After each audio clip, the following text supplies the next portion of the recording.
Leksjon 1. Matopplevelse. Hei! Har du spist på denne hotellets restaurant før?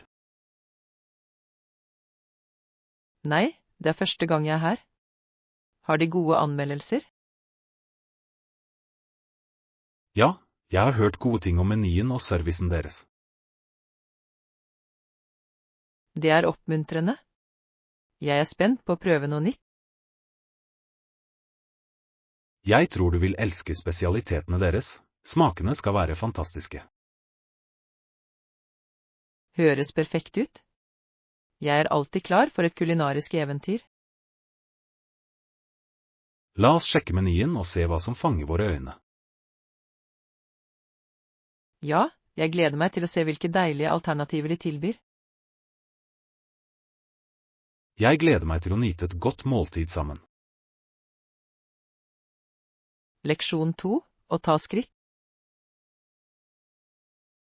Ta det et skritt om gangen, du kommer dit. Jeg er redd jeg ikke vil klare å holde tritt med alt. Det er helt naturlig å føle seg overveldet, men å bryte det ned hjelper. Det gir mening. Å fokusere på én oppgave om gangen kan lette presset. Nøyaktig. Fremgang gjøres litt etter litt, og det er helt greit. Ja, jeg må bare minne meg selv på å være tålmodig med prosessen. Du gjør det kjempebra. Husk at det er en reise, ikke et løp. Takk. Jeg setter pris på oppmuntringen din, det hjelper virkelig. La oss fortsette å støtte hverandre gjennom denne reisen. Leksjon 3. Upcycling-ideer. Det er så mange ting å oppgradere og gjenbruke. Det er flott. Jeg gleder meg til å se hvilke kreative ideer vi kan komme på sammen. Ja, det er utrolig hvordan gamle ting kan få nytt liv med litt fantasi. Jeg elsker konseptet med å transformere noe uønsket til noe vakkert. Absolutt. Det er ikke bare miljøvennlig, men også et morsomt prosjekt. Ja, det er en bærekraftig måte å glede seg over mote samtidig som man reduserer avfall. La oss brainstorme noen prosjekter vi kan ta fatt på denne helgen. Det høres ut som en morsom idé. Det kan føre til noen fascinerende historier. Jeg er spent på å se hva vi kan skape sammen. Leksjon 4. Bestilling på forhånd. Det anbefales å bestille minst 24 timer i forveien for å sikre deg plass. Det er et godt tips. Jeg setter alltid pris på å vite når jeg skal planlegge fremover. Ja, det bidrar til å unngå stress i siste liten og sikrer at vi ikke går glipp av noe. Jeg er enig. Planlegging fremover kan virkelig forbedre reiseopplevelsen vår. I tillegg gir oss ofte bedre alternativer og priser. Nøyaktig. Jeg liker å vite at alt er ordnet før vi drar. La oss lage en sjekkliste for å sikre at vi ikke glemmer noen bestillinger. Flott idé. Det vil hjelpe oss å holde oss organisert og forberedt. Jeg gleder meg til vår kommende tur. Leksjon 5. Kanadiske sportsligaer. Visste du at fotball- og lacrosse-ligaene i Canada øker i popularitet? Ja, det er fascinerende. Profesjonell idrett og ligaer over hele landet vokser. Absolutt. Det er anslått at interessen for disse idrettene er på et rekordhøyt nivå. Jeg elsker hvordan sport kan bringe lokalsamfunn sammen og skape en følelse av stolthet. Ja, Og med fremveksten av ungdomsprogrammer blir flere barn involvert. Det er flott å se. Det oppmuntrer til teamarbeid og disiplin fra en ung alder. Jeg håper denne trenden fortsetter, siden den kommer ikke bare spillerne til gode, men også fansen. Definitivt. La oss følge med på hvordan disse ligaene utvikler seg i årene som kommer. Jeg er spent på å se hvor kanadisk sport vil gå videre. Leksjon 6. Reiseambisjoner. Hei!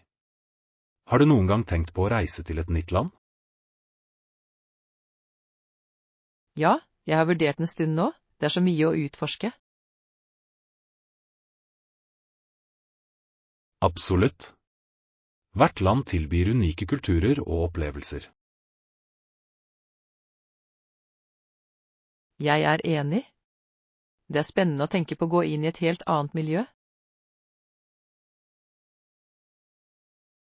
Har du en bestemt destinasjon i tankene for dine reiser?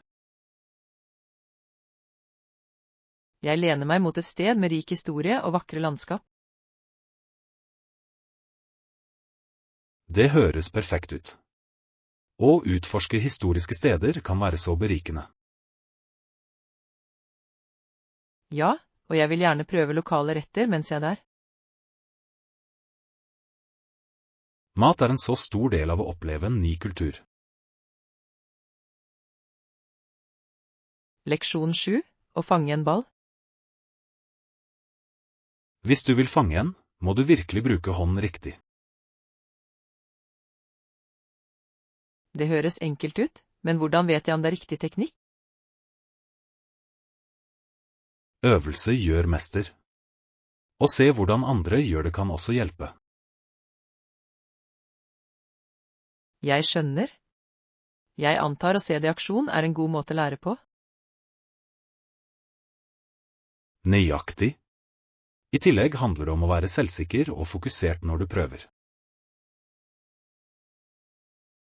Jeg skal definitivt prøve det. Det høres ut som en morsom utfordring. Ja, og når du først får tak på det, vil du føle deg så dyktig. Jeg kan ikke vente med å øve og forbedre ferdighetene mine. La oss gjøre det til en morsom aktivitet sammen. Leksjon 8. Ta tak i urettferdighet. Over tid innså folk at lovene hadde vært urettferdige angående visse spørsmål. Ja, det er interessant hvordan opinionen kan skifte og drive endring. Absolutt. Folket i Canada og USA begynte å presse på for reformer. Det er inspirerende å se samfunn komme sammen for å gå inn for rettferdighet. Ja, kollektive stemmer kan føre til betydelige endringer i lovgivningen. Jeg tror det er viktig for innbyggerne å delta i slike bevegelser. Definitivt. Å forstå rettighetene våre er avgjørende for å ta informerte beslutninger. La oss fortsette å diskutere disse viktige temaene og øke bevisstheten. Jeg er alt for det. Sammen kan vi bidra til positiv endring. Leksjon 9. Tilbehør. Stor. Jeg trenger litt nytt tilbehør. Hva med å starte på kjøpesenteret? Det høres ut som en perfekt plan. Jeg elsker å utforske forskjellige stiler. Ja, tilbehør kan virkelig heve et antrekk og vise frem personlighet. Absolutt. Jeg ser etter noe unikt som skiller seg ut. La oss også sjekke ut noen lokale butikker. De har ofte skjulte perler. God idé. Jeg liker å finne unike stikker som forteller en historie. Jeg er spent på å se hva vi oppdager sammen. Jeg også. Shopping er alltid morsommere med godt selskap. La oss gjøre en dag ut av det og nyte jakten på det perfekte tilbehøret. Leksjon 10. Støtte laget. Jeg støtter laget fra min hjemby. Det får meg til å føle meg knyttet til røttene mine. Det er flott. Stadion må være et spennende sted å se en kamp. Absolutt. Energien fra publikum er elektrisk under kamper. Jeg elsker hvordan sport kan bringe mennesker sammen, uavhengig av forskjeller. Ja, det er utrolig å se fans forenes for en felles lidenskap. Jeg vil gjerne delta på en kamp med deg en gang. Det ville vært kjempebra. La oss planlegge og dra når sesongen starter. Jeg gleder meg til å oppleve den spenningen på egen hånd. Sammen skal vi heie på teamet vårt og skape varige minner. Leksjon 11. Navigere i livet. For å slippe fin gjennom, må du være høflig og tålmodig. Jeg forstår. Noen ganger er det vanskelig å navigere i overfylte områder. Ja, spesielt når folk har det travelt. Det kan bli kaotisk. Absolutt. Jeg prøver å være oppmerksom på omgivelsene mine for å unngå uhell. Det er en flott strategi. Det bidrar til å opprettholde en jevn flyt i travle områder. Jeg tror det å være hensynsfull gjør en stor forskjell i slike situasjoner. Ja, det handler om å respektere hverandre og skape et hyggelig miljø. Jeg er helt enig. La oss fortsette å praktisere de gode vaner. Sammen kan vi gjøre enhver situasjon mer håndterlig. Leksjon 12. Sorg og støtte. Når vi mister noen som er kjære for oss, er det naturlig å føle seg knust.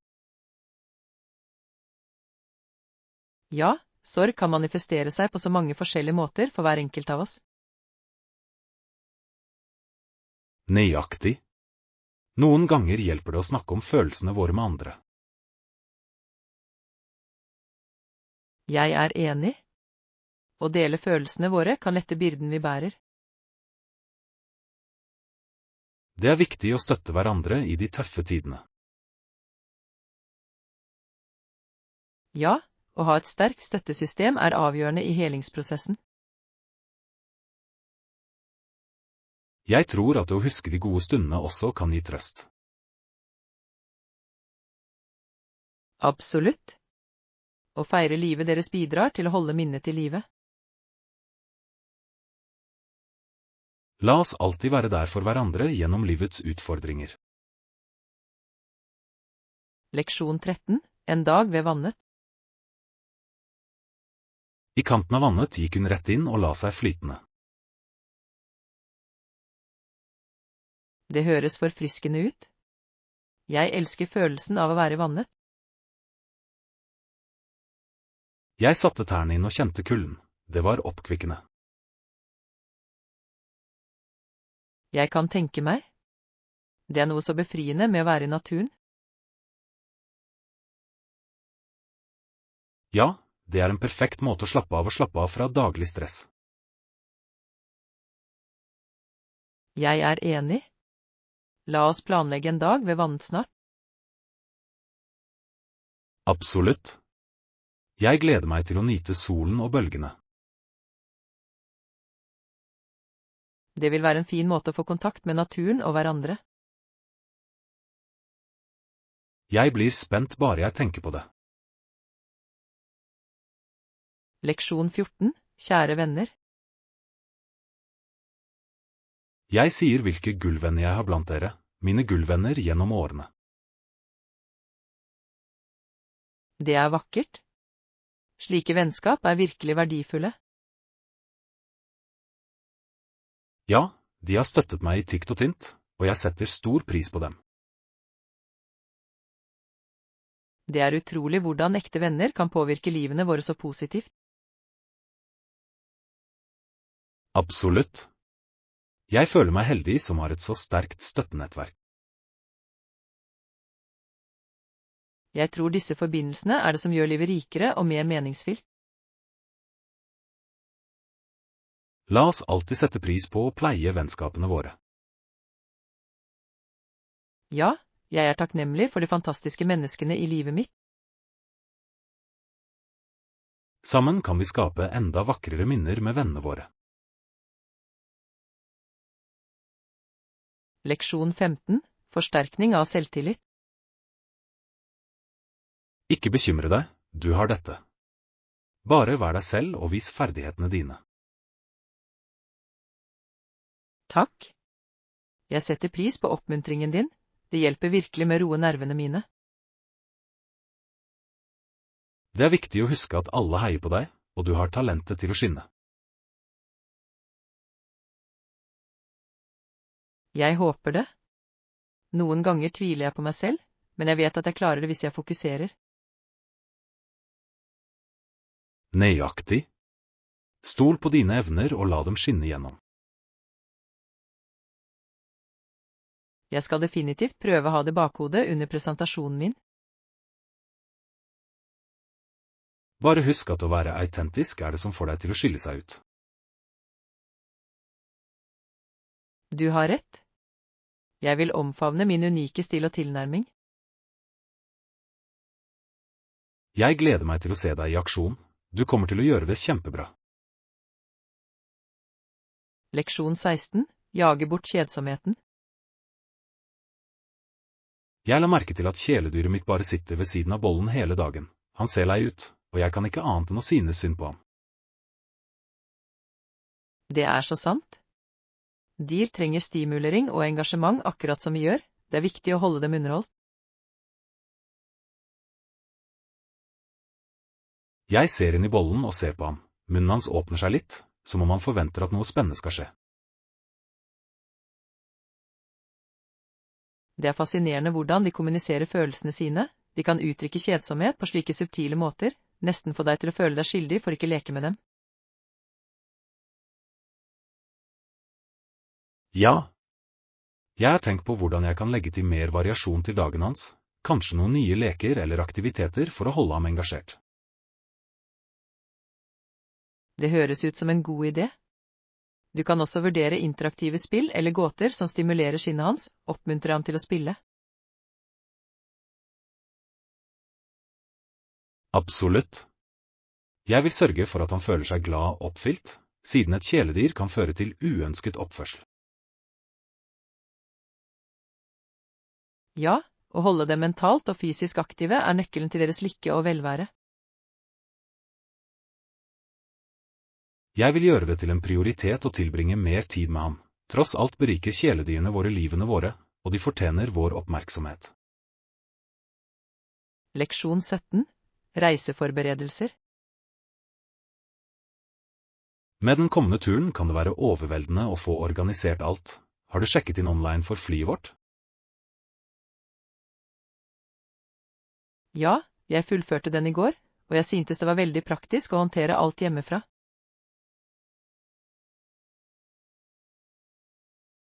Det er flott. Hva med overnattingen vår? Har du klart å bestille hotellet ennå? Jeg ser fortsatt på noen få alternativer. Jeg vil sikre at vi finner et sted som dekker alle våre behov og er innenfor budsjettet. Det gir mening. Det er viktig å ha en komfortabel plass å komme tilbake til etter en lang dag med utforsking. Nøyaktig. Jeg tar også hensyn til beliggenheten, siden det være nær attraksjonene vil spare oss for tid og energi under turen.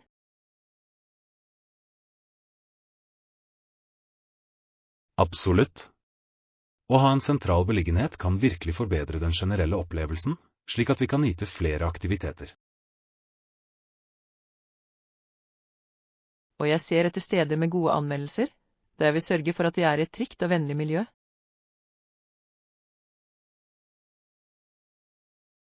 Det er en smart tilnærming. La oss holde hverandre oppdatert når vi sluttfører planene. Det skal bli så spennende å legge ut på denne reisen sammen. Leksjon 18. Shoppingopplevelser. Ja, det gjorde jeg faktisk sist helg. Det var som å shoppe på et lokalt marked fylt med ferske råvarer og unike varer. Det høres herlig ut. Det er noe spesielt med å bla gjennom boder, oppdage skjulte perler som du ikke finner i vanlige butikker.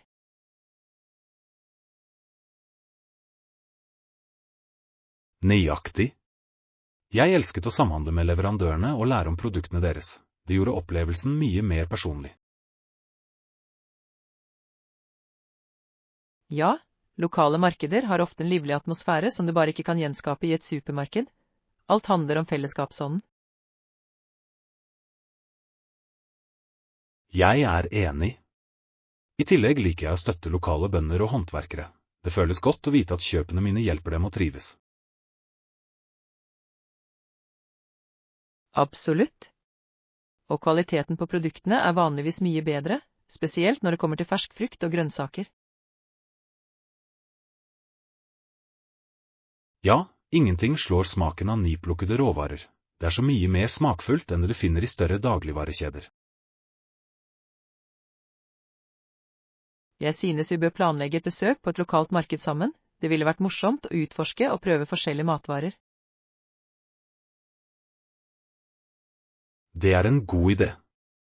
Jeg er sikker på at vi vil komme over noen fantastiske funn og nyte den livlige atmosfæren. Leksjon 19. Utvidelsesplaner. Sant, vet du når du planlegger å starte utvidelsen? Jeg har hørt noen spennende ting om det. De tar sikte på å begynne i neste regnskapsår, som virker ambisiøst, men nødvendig for vekst og utvikling. Det er gode nyheter. Det er viktig for bedrifter å tilpasse seg og utvide for å møte kundenes krav. Absolutt. Denne utvidelsen kan åpne for nye muligheter og tillate dem å nå et bredere publikum. Ja, og det er en sjanse for dem til å innovere og forbedre tilbudene sine, noe som til slutt kan komme alle involverte til gode. Nøyaktig. Jeg tror det er viktig for bedrifter å investere i fremtiden, for å sikre at de holder seg konkurransedyktige i markedet. Jeg er enig. Med riktige strategier og planlegging kan de navigere i utfordringene som følger med utvidelse.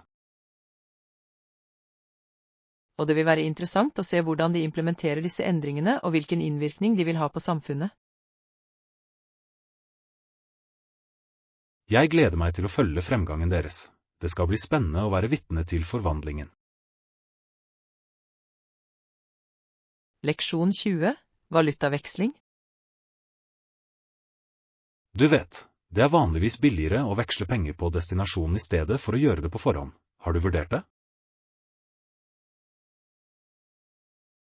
Ja, jeg har lest at å undersøke prisene på forhånd kan hjelpe oss med å finne de beste alternativene når vi ankommer. Nøyaktig. Mange steder tilbyr konkurransedyktige valutakurser, som kan spare oss penger under våre reiser. Og det er også lurt å være forsiktig med hvor vi veksler pengene våre. Enkelte steder kan kreve skjulte avgifter. Absolutt. Det er alltid en god idé å sammenligne priser og stille spørsmål for å unngå overraskelser. Ja, og bruk av lokale minibanker kan noen ganger gi bedre priser, forutsatt at de er klar over eventuelle transaksjonsgebyrer. Det er sant. Vi bør sørge for å informere banken vår om reiseplanene våre for å unngå problemer med kortene våre. Definitivt. Å holde seg informert og forberedt kan hjelpe oss å få mest mulig ut av reisebudsjettet vårt. Jeg er glad vi diskuterer dette nå. Det vil gjøre turen vår jevnere og morsommere når vi styrer økonomien med omhu. Leksjon 21. Overnattingsdetaljer. Jeg skal samle detaljene og dele dem med deg snart. Jeg vil sikre at vi har alt ordnet for turen vår. Perfekt. Når vi har bekreftet innkvarteringen, kan vi begynne å planlegge alle de morsomme aktivitetene vi ønsker å gjøre. Ja, det er viktig å ha en komfortabel base mens vi utforsker, og jeg vil sørge for at den oppfyller alle kravene våre. Absolutt.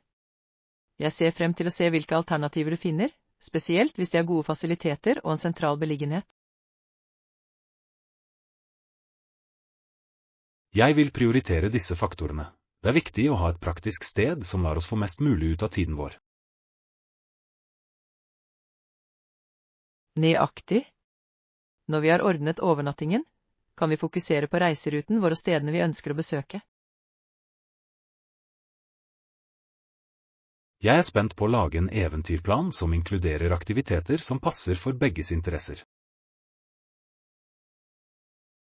Ja, la oss sørge for å inkludere en blanding av avslapping og utforskning slik at de kan nyte hvert øyeblikk. Jeg er enig. Turen vår kommer til å bli fantastisk, og jeg gleder meg til å fullføre detaljene og gå på veien sammen.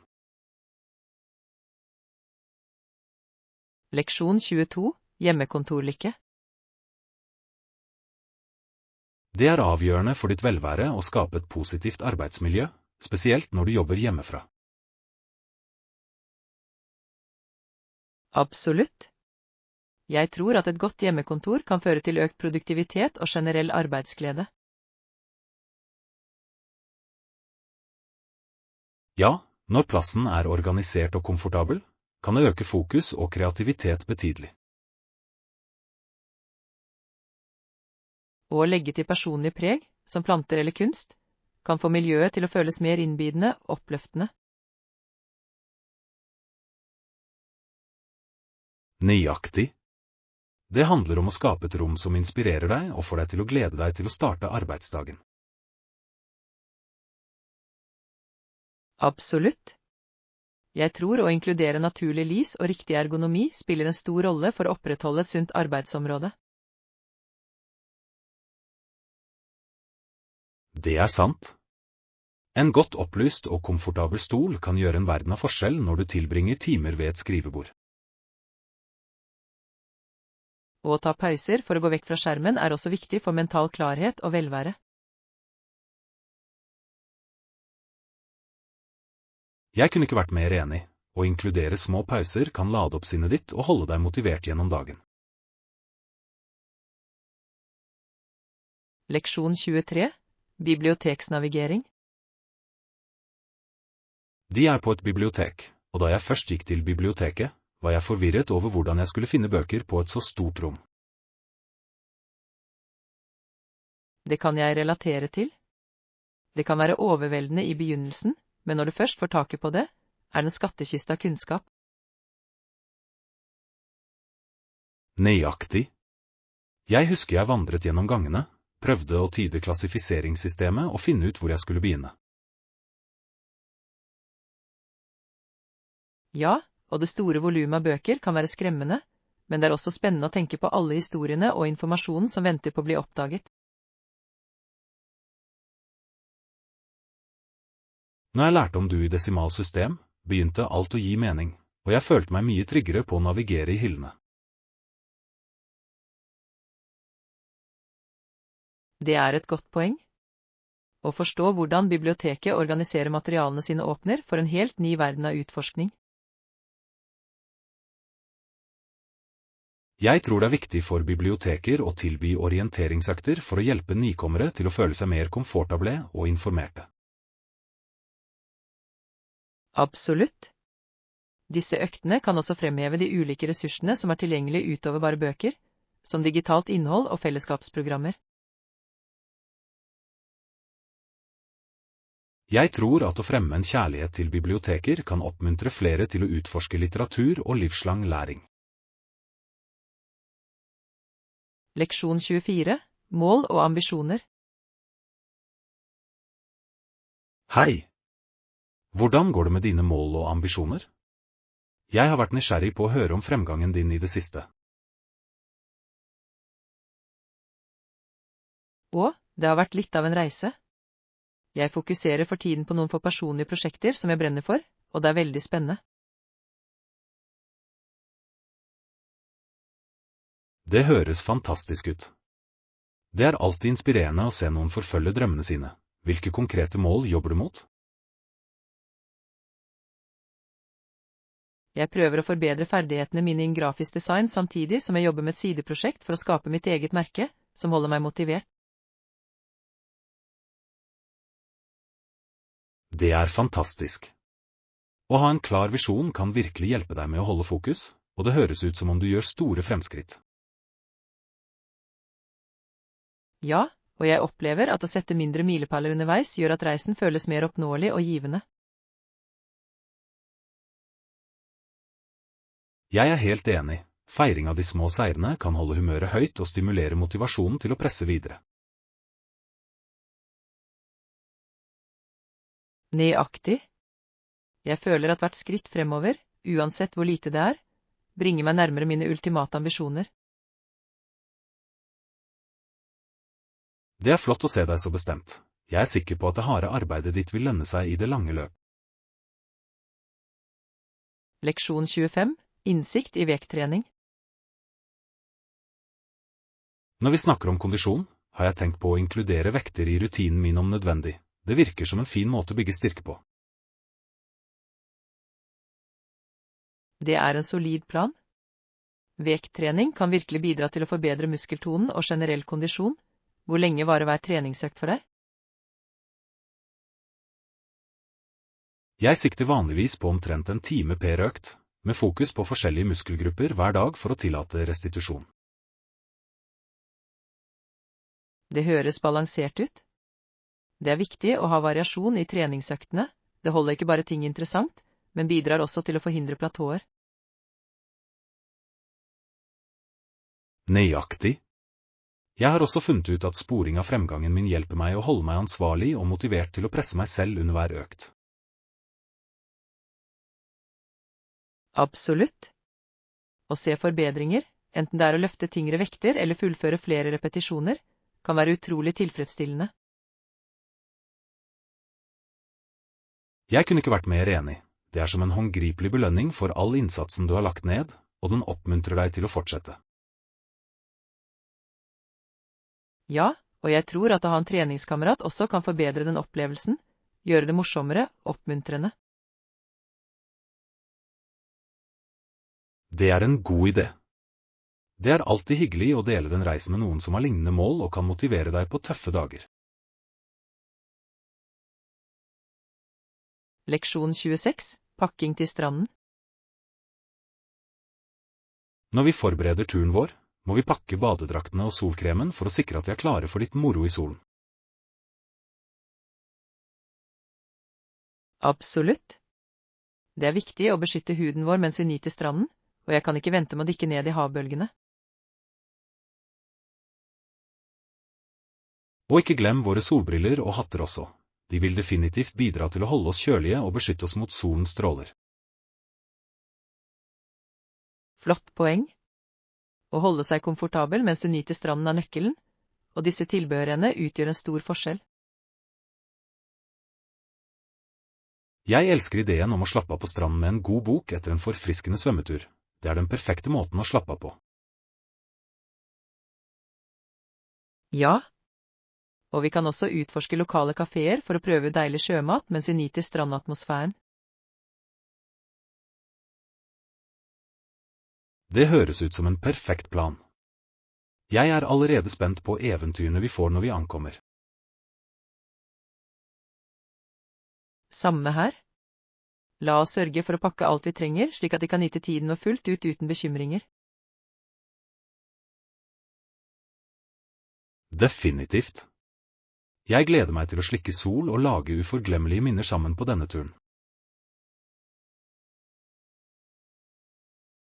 Leksjon 27. Unik tilgang. Du vil ha en unik nøkkel for å få tilgang til boksen din. Jeg tror det virkelig vil forbedre opplevelsen din under oppholdet. Det høres interessant ut. Å ha en spesifikk nøkkel gir et personlig preg som gjør at den føles eksklusiv og spesiell. Nøyaktig. Vi gir deg det ved innsjekking, og sikrer at du har alt du trenger for å finne deg komfortabel.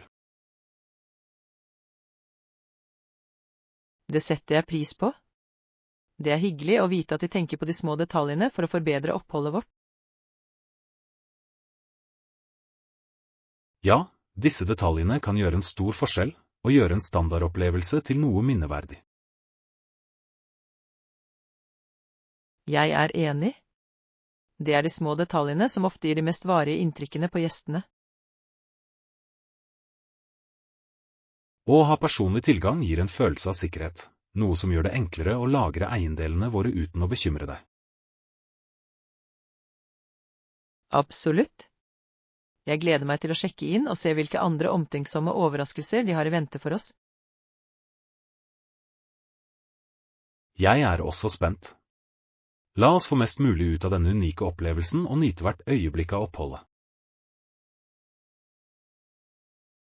Leksjon 28. Musikalsmak. Jeg har alltid likt å synge jazz og blues. Det er noe sjelfullt og fengslende med den musikkstilen. Det er fantastisk. Jeg elsker hvordan jazz og blues kan vekke så mange følelser gjennom melodiene og tekstene deres. Ja, det resonnerer meg virkelig, selv om jeg ikke hører mye på jazz og blues. Jeg har en tendens til å trekke mer mot poprock. Poprock har sin egen sjarm. De positive rytmene og fengende krokene kan være så smittende og morsomme å synge sammen med. Nøyaktig. Det er interessant hvordan ulike sjangre kan appellere til oss av ulike grunner, avhengig av humøret og opplevelsene våre. Ja, og noen ganger opplever jeg at å blande sjangre kan skape fantastisk musikk som snakker til et bredere publikum. Jeg er helt enig. Samarbeid mellom artister med ulik bakgrunn fører ofte til innovative lyder som er forfriskende å høre. Absolutt. Det er fascinerende hvordan musikk utvikler seg og inkorporerer elementer fra ulike sjangre for å skape noe nytt og spennende. Jeg vil gjerne utforske mer jazz og blues. Kanskje vi kan ha en lytteøkt og oppdage noen nye favoritter sammen. Leksjon 29. Deilig nudelsuppe. Jeg har nylig prøvd en smaksrik nudelsuppe som høres deilig ut. Hver bit var trøstende og fullpakket med smak. Det høres fantastisk ut. Jeg elsker hvordan nudelsupper kan varme deg opp og tilfredsstille lysten din på en gang. Det gjør det virkelig. Hadde du noen spesielle favoritter i oppveksten som minner deg om hjemmelaget mat?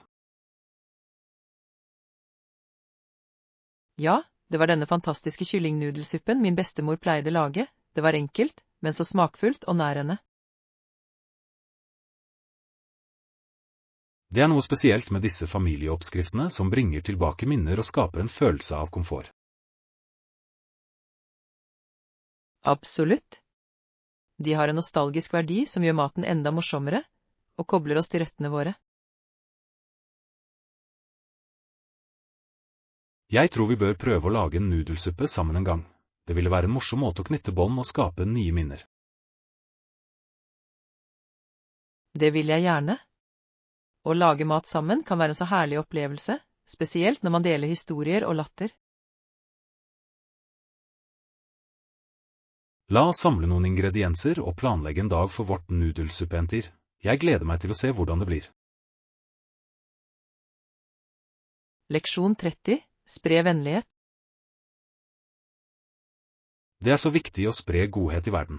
Hver liten handling kan skape en ringvirkning som påvirker andre positivt. Nøyaktig. Når en person viser vennlighet, inspirerer det andre til å gjøre det samme, og skaper en kjedereaksjon av god vilje. Jeg elsker den ideen. Det er utrolig hvordan en enkel gest, som et smil eller et kompliment, kan lyse opp noens dag. Ja, og disse øyeblikkene kan føre til sterkere forbindelser mellom mennesker, fremme en følelse av fellesskap og støtte.